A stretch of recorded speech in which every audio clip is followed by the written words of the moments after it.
Mga katrops, welcome back ulit sa aking channel, Sports React PH. At ngayon nga ay pag-uusapan natin ang balitang mali nga po naging desisyon ni Klay Thompson na lumipat sa Dallas Mavericks. Pag-uusapan na rin nga natin dito sa ating panibagong video, ang game preview ng laban ng Los Angeles Lakers kontra sa New York Knicks.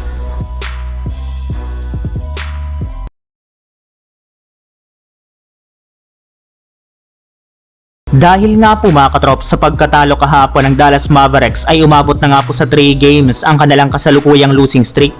at bumagsak na rin naman nga po sa 32 wins at 31 losses ang kanilang record sa standings bilang ka-10 seed sa Western Conference. Bukod rin nga po dyan ay 2.5 games na lang naman nga po ang lamang nila sa ika-11 seed na Phoenix Suns. Kaya kapag nagpatuloy pa nga po ang kanilang pagkatalo simula nang mawala si Kyrie Irving at ang hindi pa rin paglalaro dito ni Anthony Davis ay malaki na nga po ang posibilidad na hindi talaga sila makapasok sa playoffs.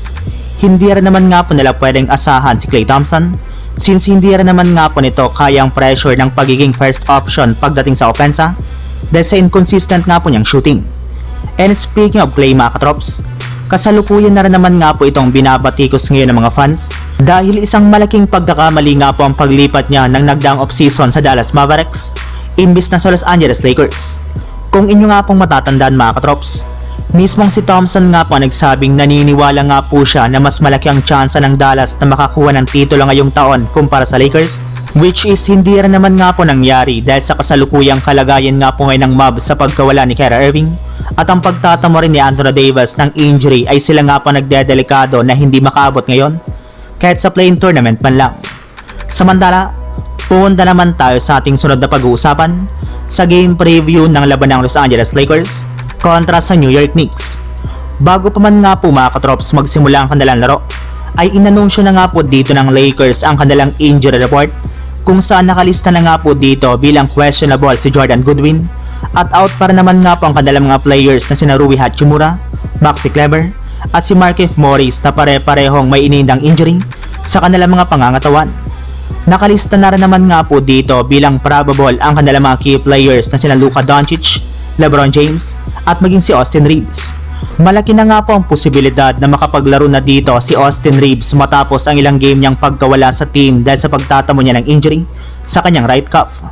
Habang pagdating naman nga po mga katrop sa New York Knicks, nakalista na nga po dito bilang questionable sina Mitchell Robinson, Precious Achiuwa at si OG Anunoby dahil sa kanilang mga tinatamong injury,